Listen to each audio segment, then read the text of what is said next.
Hi folks, hope you're okay today. I just want to talk about the icons of evolution. Jonathan Wells has written a book called The Icons of Evolution, and he states that there are many textbooks that still have various experiments that have been debunked. For example, there is the Tree of Life, which has been shown not to be as accurate as evolutionists have stated, yet these have been published in textbooks. In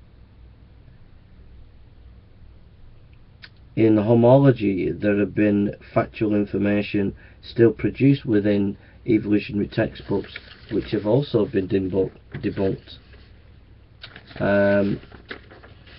And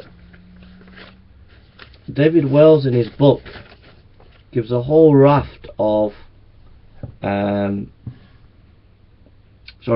Wells gives a whole raft of issues concerning evolution, and we'll just put a bit on it.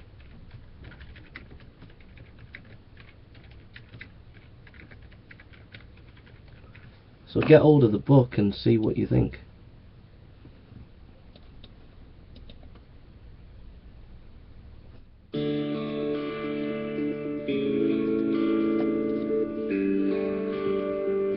The third icon of evolution that I wrote about was homology in vertebrate limbs.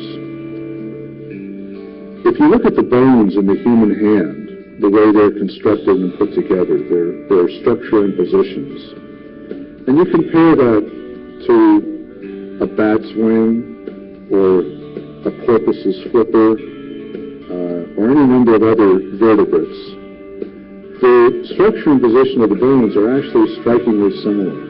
You could sort of match them up one for one.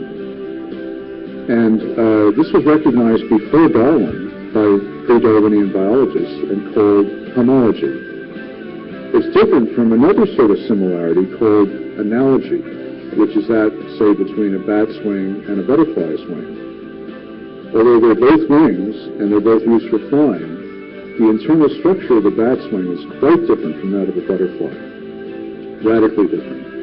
And so analogy was not used to classify organisms, whereas homology was.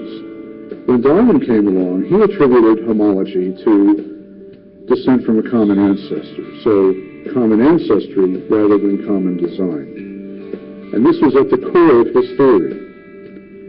He considered homology some of the best evidence for his theory, these sort of similarities in structure and position. And in fact, that's how paleontologists arrange fossils, depending on their anatomical similarities and differences.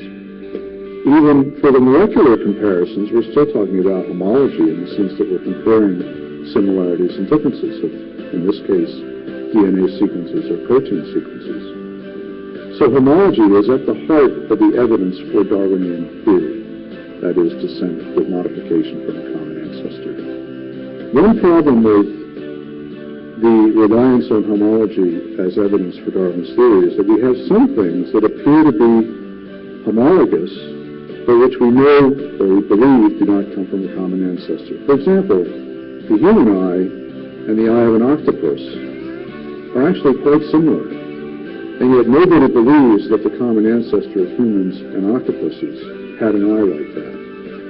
So there are cases, there's actually many cases in the biological world, of structures that appear to be homologous, but which do not come from the common ancestor. So get hold of the book. It's a really interesting book, and I'll link to the book so you can go and buy it, and it should be of interest to you. Okay?